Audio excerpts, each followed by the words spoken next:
Hi everyone, my name is Essen and you are listening to the Brown History Podcast. At the beginning of October, the government of Pakistan announced that it would expel all undocumented foreigners, including 1.7 million Afghans, one of the country's largest immigrant communities. This includes those who were born in, brought up, married, had children, and then raised their families in Pakistan. And many of them had fled from the Taliban and are terrified of heading back to the Taliban government. In the past month, we've seen heartbreaking scenes where Afghan students bid farewell to their Pakistani classmates with heartfelt hugs. And at the border, there are long lines of trucks laden with the possessions of Afghan families. The United Nations and human rights organizations have widely criticized Pakistan's practice of forcefully returning refugees. This is cruelty on a massive scale. In today's episode, we sit with Sanaa Alimia, author of Refugee Cities, How Afghans Changed Urban Pakistan, and discuss the Afghan refugees in Pakistan, their history, their current situation, and most importantly, we shed light on their humanity.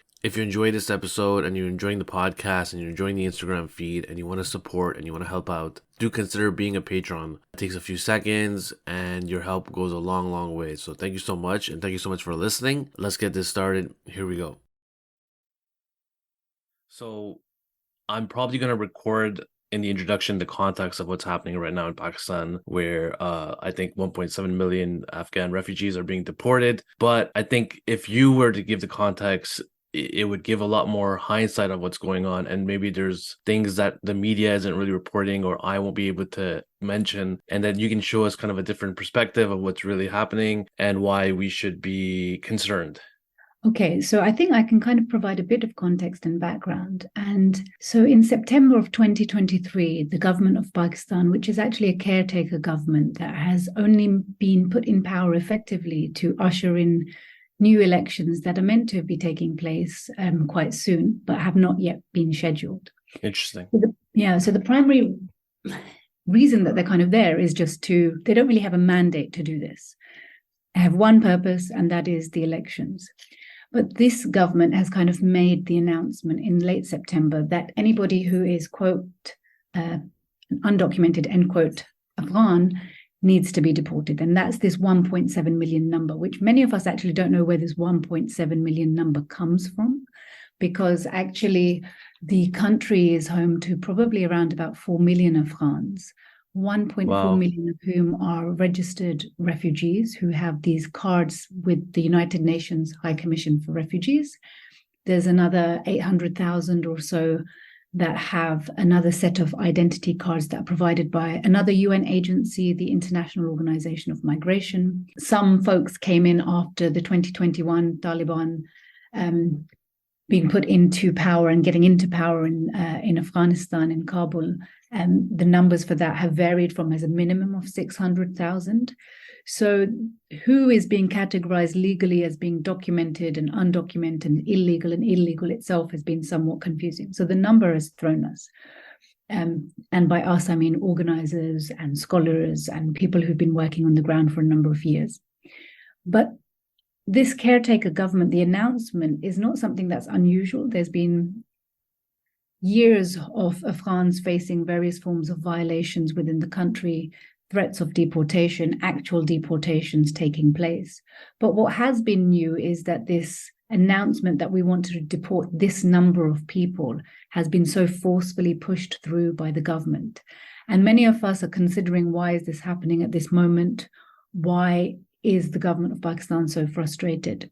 And some theories that have been put forward range from domestic politics to foreign politics, and Pakistan trying to get an influence in foreign policies and in Afghanistan in particular. So one of the theories is that the government of Pakistan, which often has power not just in the current government, but really the Khakis who are the real power holders within the country, right, in Pakistan. Right. So a lot of people are saying that this is kind of part of the usual story where the government of Pakistan is kind of doing the dirty work of the bigger bosses. Mm-hmm. And the bigger bosses want to kind of have an influence over the Taliban in Afghanistan and the Tehreek-e-Taliban within Pakistan, who haven't really been towing the state line, right? So we are very well aware historically that the Pakistani state and the military establishment has had a huge part in allowing the Taliban to flourish within Afghanistan and also within Pakistan, this narrative of good Taliban, bad Taliban. But it's never always fully been able to control them, right? There is this, they are autonomous in many ways and independent from the military establishment and from the Pakistani state. Mm-hmm. So folks are saying that because the Taliban have been acting in the past few, months against what the state and establishment wants, this is a way of kind of punishing that government in Kabul and that state, and kind of doing a foreign policy mixed agenda where they use Afghan refugees as political footballs to kind of get this message across. Or they're, effectively punishing a whole population within the country to kind of get this message across. And this itself is not unusual. Historically, the Pakistani state has often used refugees within the country to achieve and articulate political goals. It's not an unusual thing that's happening in that regard. But I think, of course, given the scale of the deportations, and today I was reading somewhere that it's estimated that anything from 360,000 to 400,000 people within these past few weeks have just fled and been forced across the border because they've been effectively hounded by local law enforcement agencies and been rounded up and put into detention centers to leave. So there's one big dimension in that's at play, and that's partly to do with state politics and geopolitics in the way in which refugee groups are used as political footballs, and historically have been by the state to kind of achieve, if not even achieve, but to kind of perform these foreign politics and desires of the Pakistani state. So that's one of the kind of big points of discussion and points of contention. Others have said that the state is doing this and the government is doing this because the US, Germany, the UK, France has had thousands of Afghans who are waiting on visas, who were meant to have been evacuated to these countries on asylum policies that were promised by these states in 2021, when there were mass evacuations of Afghans who had supported the US military intervention and its allies' intervention in Afghanistan. And by supported, it could have either been they directly acted as military translators. In many cases, they may have just been human rights activists, people working in kind of, song and art and other things, or they might have just been translators in schools or working within kind of like a British school or something like this. But the point is that, thousands and thousands of Afghans have been just kind of like waiting in Pakistan in limbo, in transit, where they are meant to have been evacuated to the UK, to Germany, to France. The US has taken lots of money from many of these Afghans to apply from visa schemes, but have not actually done anything. So many have kind of been left in limbo and have been left within Pakistan, just kind of like waiting for their futures to be determined. And they're on this status of a visa that has kind of run out. They don't really have a legal status within the country. So partly some have said that it's also a means and a tools to kind of like put foreign policy pressure on the US and on the Western kind of like states that have promised asylum too. And of course, for 40 years plus, Afghans have been a long-term protracted refugee population within the country. But I think what's really, really important to understand is that the presence of Afghans in Pakistan for 40 years plus has primarily been as a consequence of the meddling in many ways of the Pakistani state in Afghanistan that have created conditions for war and for conflict within the country, as well as of other states, including the US and its military-led intervention post-2001, but even earlier than that in the 1970s and the 1980s with the Soviet Union's war in Afghanistan. Against the Afghan people that was used then quite willingly and happily by the US and other allies as a means for kind of using the Afghan refugee diaspora in Pakistan as a way to fight a military war in Afghanistan in the Cold War context. So using Afghanistan and its refugee diaspora as a proxy war to kind of win the Cold War. So the conditions for conflict within Afghanistan of 40 years plus of war are partly a consequence, of course, of failings, of course, of the Afghan elites and the Afghan state, but also of regional powers who've constantly been meddling and interfering. Pakistan is one party, Iran another party, and also, of course, these global superpowers as well.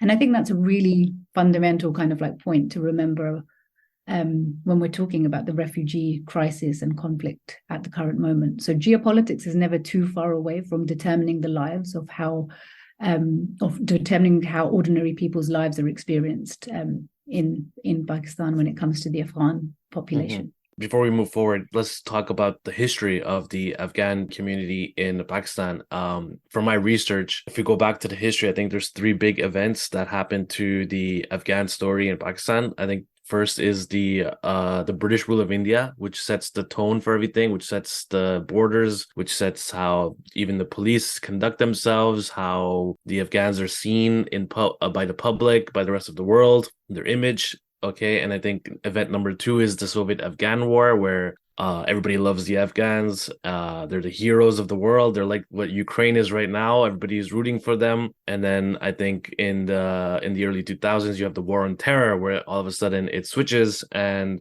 now they're kind of like trouble. They're bad news. They're dangerous, and they're not the heroes of the story anymore. They're the villains. And that kind of changes everybody's perspective. And it probably allows people to do bad things on the Afghan community, I'm assuming, because now they have like the narrative is now against them. So I don't know if I'm right, or correct me if I'm wrong, or if you want to elaborate on any of these three events. No, I think you're right. I think those are kind of like three good kind of like framings to kind of like connect the issues and connect kind of like the lived experiences of Afghans, both within Afghanistan and also kind of like the regional countries. So I think that's a good framing. I think one thing that I would say is that there's a lot of connections between these kind of like British colonial constructions of Afghan society that continue on until the current moment, and that are kind of very willingly embraced. Could you elaborate on that? Yeah, so basically, when you had, scholars within South Asian historiography kind of refer to this as this Elfin Stones epistemology, right? Like this Mount Stuart Elphinstone, who was this, Scottish, British colonialist, the usual adventurer, an anthropologist before his time, who kind of tries to embed himself within Afghan and Pashtun society and comes up with, like this ethnography and codification of what he understands as kind of like Pashtun ways of being and a Pashtun lifestyle. And what he does through these processes is almost kind of like reifies this imagery of violence, both positive and negative, right? Mm-hmm. That there is this idea of the noble savage that then gets written about in Rudyard Kipling's kind of works that he does along the frontier, the NWFP, the Northwest Frontier Province. He refers to Peshawar as the city of, where you're going to encounter various forms of evils, and it's both valorized as violence underpinning Pashtun lifestyle. That's something to be, applauded because it's heroic, much like what you've said that you see taking place during the Soviet-Afghan War, where the Mujahideens are kind of like revered as these heroes. Mm-hmm. But again, it's always this one-dimensional humanity that underpins their valorization, a one-dimensional humanity of them being warriors, which is very easily able to shift into kind of like, and slip into these narratives of them being one-dimensional, kind of like violent, negative, bogeymans of terror, if you will. Yeah. And that was always there in like Mount Stuart Elphinstone's kind of reading and the colonialist kind of like depiction along the frontier. Because when the British kind of like started to enter into territories that were, Pashtun dominant majority territories, they often conflated Afghans and Pashtuns, and, using the language and terminology as often being one and the same. A lot of the times, Pashtuns spoke Pashto and wrote in Pashto too, but they were also writing in Persian and in other languages too. A lot of the Pashtun kind of like dynasties and Pashtun states, the bureaucratic language of it was in Persian, but that kind of like gets sidelined and ignored, as well as you kind of like need to have a one-dimensional way of understanding what it means to be a Pashtun/Afghan. But you see kind of like these tropes almost word for word playing out again during the war on terror.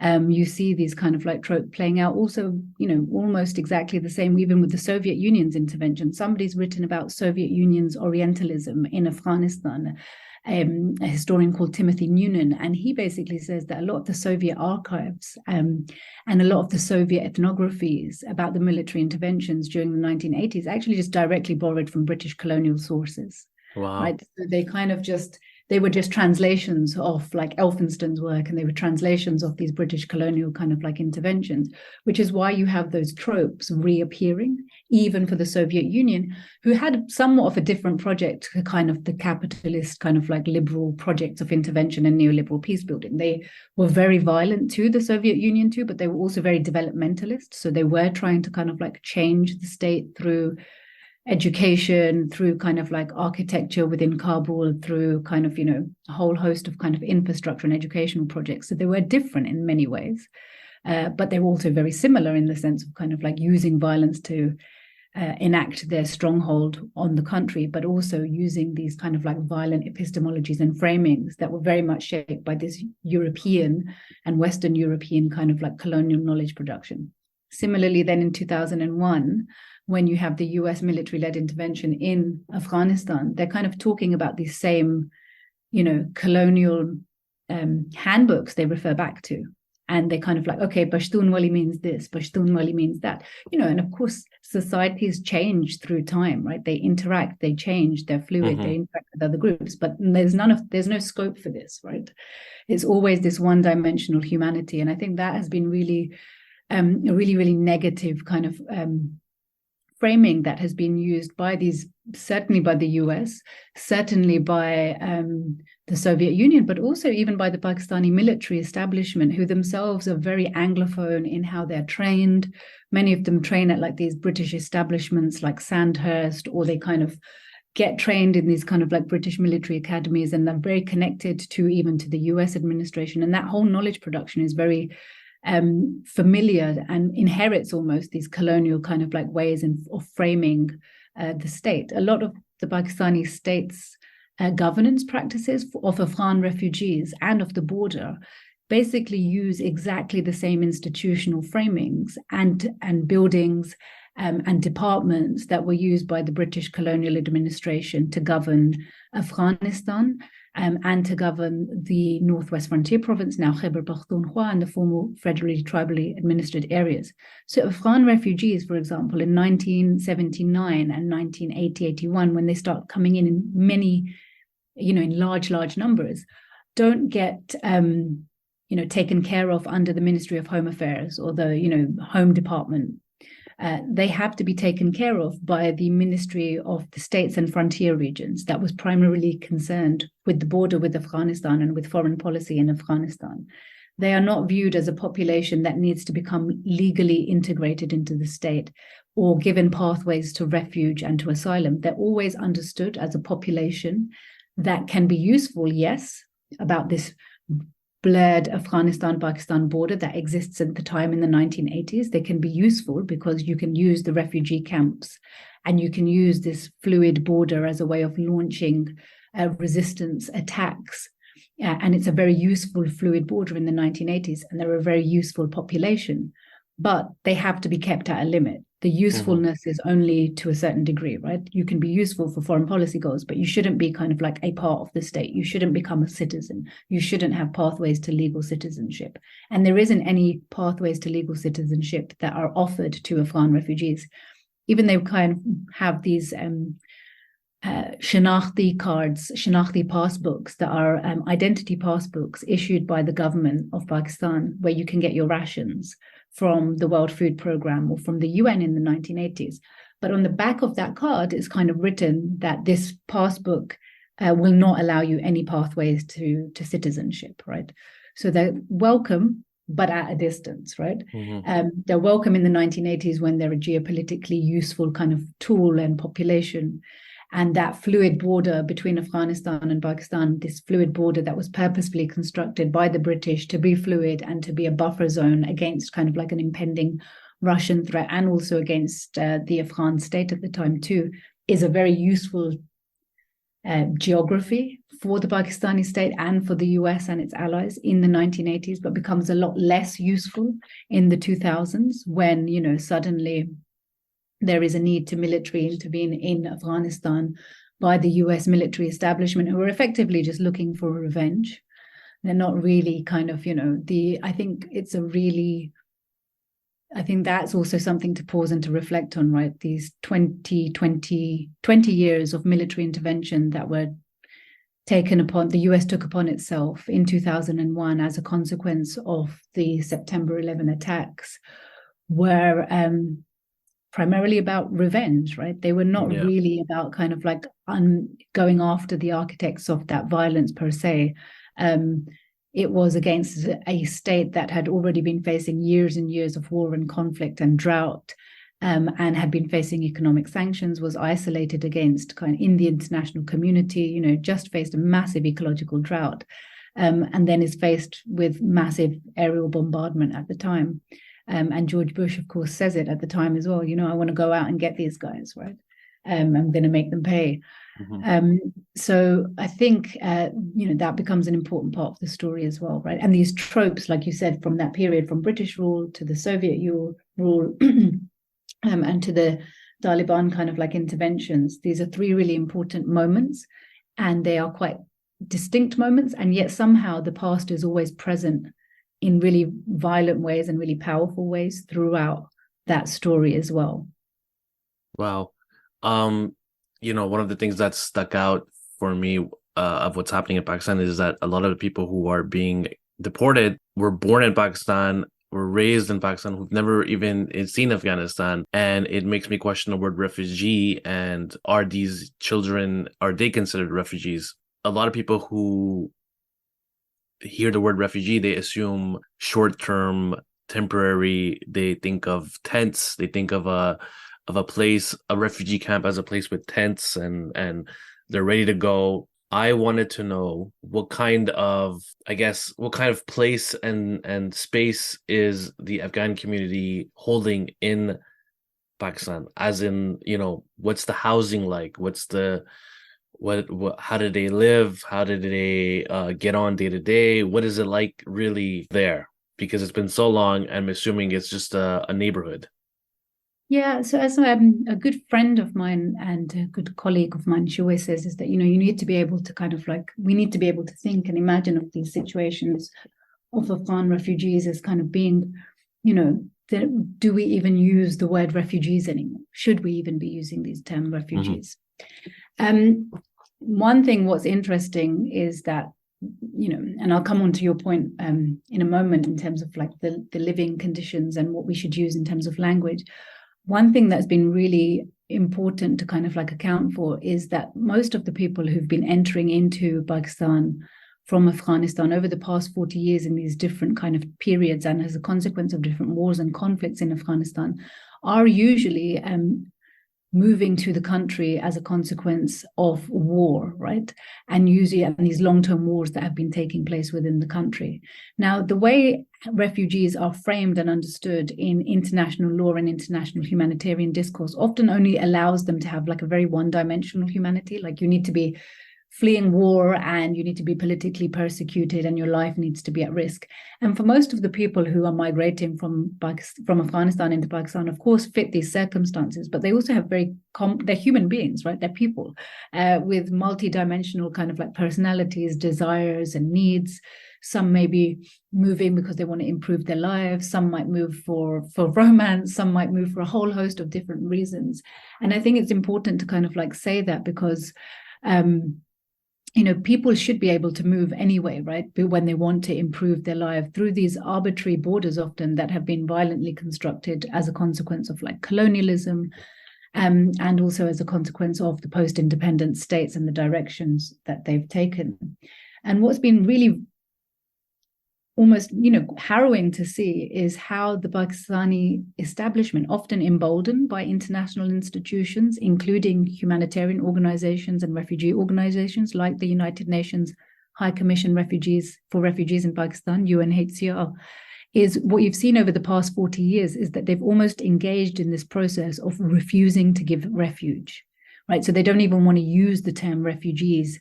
The state itself tries to not even use the term refugees to describe Afghans in Pakistan.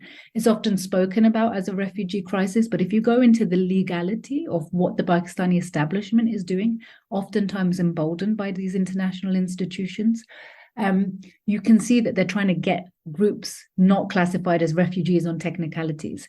Afghans in Pakistan who are, recognized as refugees in many ways are now often referred to as registered Afghans or Afghans with a proof of registration card, Afghan citizens in Pakistan, Afghans with a temporary right to stay in the country, Afghans who are Afghan citizen card holders, ACC. Why is it described like that? Like, why Yeah, did they switch it? so they kind of switch it as a way to refuse to give refuge and as a way to refuse to give asylum. I think it's a very purposeful kind of like tactic that is used by the state, again, to kind of legally distance themselves from kind of the Afghan population and to not allow them to become become integrated in a long-term meaningful way within the state. Even Afghans who are considered to be registered refugees, they fall within the mandate of the United Nations High Commission for Refugees, UNHCR. They are kind of like, their right to remain within the country is reviewed every year, every 3 years, every year or every 3 years, depending on kind of like how foreign policy relations are. And so what the government of Pakistan did in the 70s and the 80s, anybody who was an Afghan who came into Pakistan was considered to be a refugee automatically. They were given on first encounter refugee status in accordance with international humanitarian law. And the 1981 handbook that was issued by the government of Pakistan to manage these refugees also kind of said that these would be people who are refugees because they are fleeing a military occupation, giving a nod to the Soviet Union's invasion of the country. So these were people who were given on first encounter refugee status. And this starts to change when the Soviet-Afghan war ends. It starts to change because there's huge amounts of funding, like, so much money is kind of like poured into Peshawar, poured into Islamabad by international aid agencies who get that money from donor funding from the Western Bloc in the Cold War context. And that money kind of like almost immediately dries up as soon as the Soviet-Afghan war ends and the Soviet Union is defeated in the Cold War context. The government of Pakistan still considers the Afghan refugee population to be quite useful because they're still using them as a proxy to kind of gain influence in Afghanistan or via kind of having influence on a newly emergent Taliban regime that emerges within the country. But as the political conditions shift, as you mentioned, right, with this kind of post-2001 intervention in Afghanistan, the Afghan population within Pakistan is no longer seen as useful. Pakistan joins the US in the war on terror. Mm-hmm. They are the military base through which NATO trucks go up from, Karachi, and from the port. They go up from Karachi through Peshawar, through into Kabul, over the Khyber Pass. They have become a really important kind of like ally, often a duplicitous ally for the US, but they're still nonetheless an important ally, right? And it's after 2001, and it really gets implemented after 2001, much more forcefully by 2005, for bureaucratic reasons, that any Afghan who enters into Pakistan is no longer given on first encounter refugee status. They automatically become illegal, right? Mm-hmm. And this is, again, the definition of who counts as a refugee is shaped by these kind of like shifting geopolitical trends. And I think it's important to refuse those categorizations, and it's important to kind of push back against those categorizations, to not use the language of refugees and undocumented migrants and illegal migrants for us as people who are thinking critically when the government is trying to do this, and actually to say, well, actually the entire system is kind of like needs to be shaken up and we need to reconsider why we're using this language and who is telling us to use this language in the first place, right? And the UNHCR and now the International Organization of Migration, they haven't really been, offering solutions, long-term solutions for the Afghan population in the country, which really would be, if they were really thinking about in a language of rights and a language of kind of like haqq and what people should be offered, they would be talking about pathways to legal integration as a basic minimum, right? Mm-hmm. And instead, their primary concern has been, okay, let's talk about refugee repatriation schemes, because this suits the government of Pakistan. In the 2000s, it also suits the US, it also suits the West, because they want to say Afghanistan is a safe country. The war isn't really taking place. Everyone should come back. Let's engage in a neoliberal peace building program in Kabul. And of course, many people did return. Many people wanted to return. For many people, it was a homeland, and it is a homeland. And so that should be recognized too.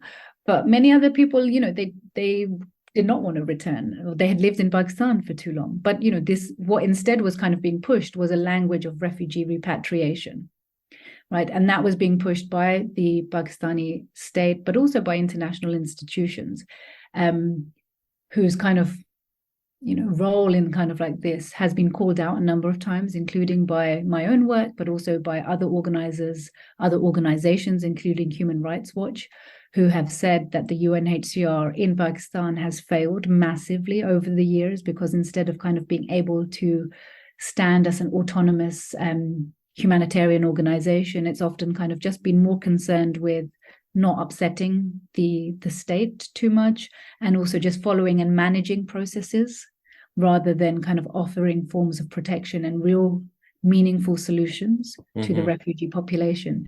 And I think that becomes important, because I think your question is really important too, is like, should we be calling this population refugees? And I'm saying, well, I think absolutely not, right? We should be talking about, for most Afghans within the country, even for people who are coming in later, people who've been coming in 2021, we should be talking about offering pathways to becoming Pakistani, and we should be talking about them as Pakistan's Afghans, right?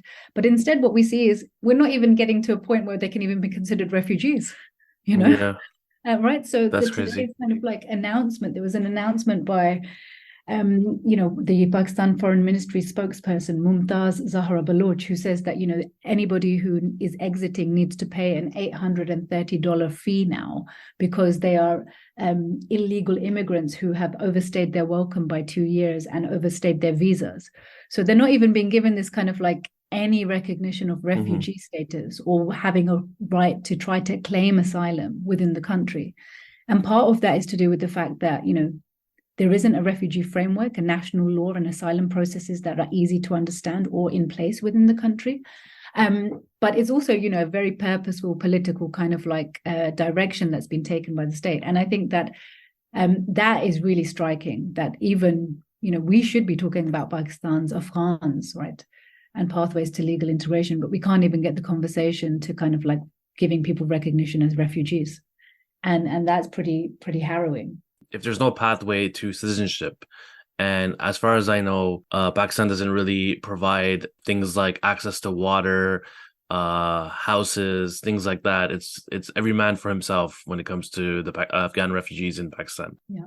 Can you describe what the Afghan community looks like in Pakistan? I mean, how did they live? Where did they get their livelihoods from? I mean, these are real people in this country who interact with Pakistanis, who've become part of the country. How is that like?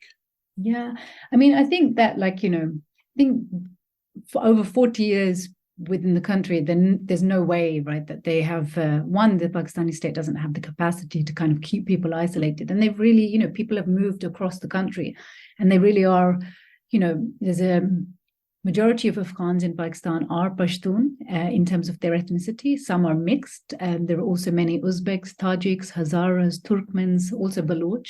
So the Afghan population within the country too is mixed, and they have primarily lived in urban areas such as Peshawar, Quetta, but also Karachi and other parts of the country. Interestingly, there is a pathway to legal citizenship, technically, within Pakistani law. So the 1951 citizenship law says that if anybody is born in the country, they should be eligible and considered to be able to become a citizen. That's perfect. Yeah, so basically there should be thousands of people who should be citizens, but the government has always kind of like said naturalization is not an option. There's always been a block. There's some really important kind of like casework that's being done by lawyers and human rights activists on the ground that are testing these cases, that are trying to push forward this argument that actually these people are Pakistanis.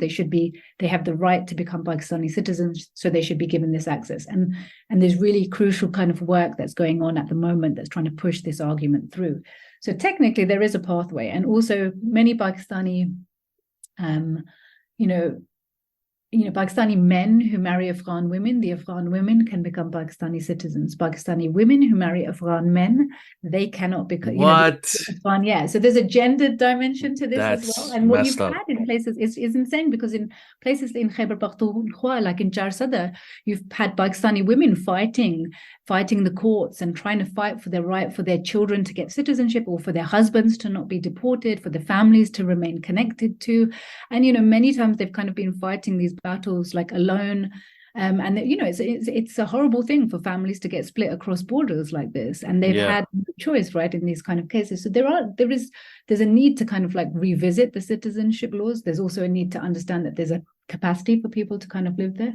But this also points to the thing that, in places in Jarsada, places Murdan, many Afghans have married Pakistanis. It's quite a normal practice. You live in a neighborhood. There are, again, talking about tropes. There's always these tropes that you hear in kind of like academic and scholarly Anglophone kind of production, is that, Pashtuns don't marry outside of Pashtun. People mix, right? It's a very normal part of process of kind of like urbanization, of capitalism, of kind of like interaction. So all of these different things people have, and historically also have mixed. And what you see within neighborhoods is that most Afghans who moved in Pakistan, the majority of the population are from lower income groups who have moved mainly from rural areas in Afghanistan and mainly settled in urban areas, but often on the rural to urban interface. Pakistan itself is also not a high income kind of like country. So a lot of the times migrant groups kind of like settle down in areas with lower income Pakistanis of comparable class standings. And that's a lot of what my work has been concerned with, is looking at informal housing areas on the rural to urban interfaces of cities and how Pakistanis and Afghans live with each other side by side. And that's, of course, there are lower middle income Afghans, middle class income Afghans, and there's also an Afghan elite within Pakistan too, who does have quite a lot of money.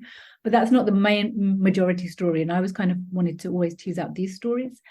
And, most cases, people, of course, are not living within tents, like you mentioned. They're living in informal housing areas where the tent has morphed into a mud house, a kacha house, then morphed into a cement house. And if you look at a neighborhood, you wouldn't necessarily know where an Afghan neighborhood and a Pashtun neighborhood began, right? And a lot of times the neighborhoods can be mixed, because initially, the government and the humanitarian aid agencies had tried to set up refugee camps, and there were a lot of refugee camps in the 1980s. There were some 331 refugee camps. Today, there's about 52. But even then, most people still lived, there was always a majority of people settling in urban neighborhoods and living side by side with Pakistani neighbors, playing cricket together. Much of the, brilliant Afghan cricket team and now who've done amazing in this past World Cup. Many of them, lived in Pakistan for a number of years, some for many years, and had, Pakistani friends who they played with. Recently one of the cricketers, of course, dedicated his victory and the team's victory in the World Cup to kind of like Afghan refugees who were being forcibly deported from their homes in Pakistan. So you've often had a lot of interactions, right? And I think I find that a lot of the hostility at this current moment towards Afghans in Pakistan, within Pakistan, and a recent Gallup poll showed, for example, that many Pakistanis were quite happy for Afghans to be forcibly returned as this economic kind of like rival within the country, right? They're taking our jobs, this kind of like regular the classic narrative that you'd get. Yeah, exactly. But a lot of that is in areas where you don't have that many Afghans. So it might be in like Lahore, which is a Punjab majority city. And there are Afghans who work there, of course, but they're not in, a large sizable number. Whereas in Peshawar, 1 in 5 people are Afghan nationals, right? Or Afghan origin nationals, right? Who may have moved over in the 1970s and the 1980s. And it's not that discrimination and tensions aren't there. They are too. A lot of work that's been written by recent journalists has kind of like shown how these tensions are playing out. But there is a difference in the scale of kind of like the violence that gets enacted upon people by the law enforcement agencies and then by also communities too. So you see that playing out. Migrant workers are usually contribute to the growth and development of the countries that they live in, of the cities that they live in. How has the Afghan population in Pakistan contributed to Pakistan? So I basically say they built Pakistan, right? I say they are the people who built the country alongside Pakistanis of similar class backgrounds. The working classes of Pakistan includes and must always include the Afghan migrant labor workforce. You cannot imagine a city in Peshawar and the suburban massive housing development projects that have taken place there, or roads in Karachi, or even kind of like how crops have been transformed within the country without having a place and a space for Afghans within that story. And, I always think back to this quote by Engels in The English and the Making of the Working Class, where he kind of says, the Irish have been really important to the Industrial Revolution. Like you say, right? Migrant labor workforces are always really important parts of the story of capitalist development, oftentimes because they can be exploited sometimes, Yeah. because of their precarity, and they can provide a really cheap kind of like labor workforce. But what is striking is the way in which this kind of labor workforce is not even acknowledged for the way in which they've transformed economies, transformed infrastructure, transformed entire kind of like ways of being. Instead, it's kind of like, sometimes, you'll have in like middle class liberal living room circuses, oh, well, they've contributed a lot and they've done a lot for the country. And yeah, absolutely. They have, but it should also be recognized that, it doesn't mean that just because they contribute, we should be kind of like grateful too, right? We should be able to kind of give people refuge and welcome them into the country without kind of like looking at them as being useful or productive units. As tools. As tools, right? Love us when we're kind of like wretched, naked, and suicidal, the poet Sumaya Manzoor Khan says, right? Love us in all of these forms instead of when we're useful or not. And I think that's important to remember. And at the same time, also acknowledging the labor, right, of people who kind of do massively contribute towards the success stories that the state, that elites, that companies, that corporations would like to celebrate. Yeah. How do the Afghans in Pakistan see themselves? Because it's a very weird situation for them, because they're not included in Pakistan, they're away from Afghanistan, they're kind of in between, or they're nowhere. So it's very weird, because what unites them is I guess they speak different languages too. So language isn't something, and religion isn't something that unites them. So how does that as a community build upon itself, and how does this community kind of stay a community? Yeah, I mean, I think it's an important question. I also don't, I think as somebody who's not Afghan and who hasn't lived that experience, I can't really summarize or say that this is what everyone's experience is. I can say from what I've heard and what my work has kind of like shown. And I know that the experiences can be varied, and they are varied along kind of class lines, they're varied along gendered lines. Is there one Afghan community also within Pakistan, and how are the different times that people moved shaping their experiences? How does, where they live within the country shape these experiences? All become really important parts of the story. And I think what's interesting is that for many of the people who I worked with, I think oftentimes living side by side with their neighbors who may have been Pakistani, or their friends, or these kind of like quite intimate everyday rhythms of life that you would have with people, would show like a great deal of appreciation for the people who they lived alongside with. Oftentimes because the people that they lived with were often facing the same challenges as them, not being able to get access to water, not being able to get good sanitation lines, having issues of like police harassment, although it would be always more pronounced for the non-citizen of the country.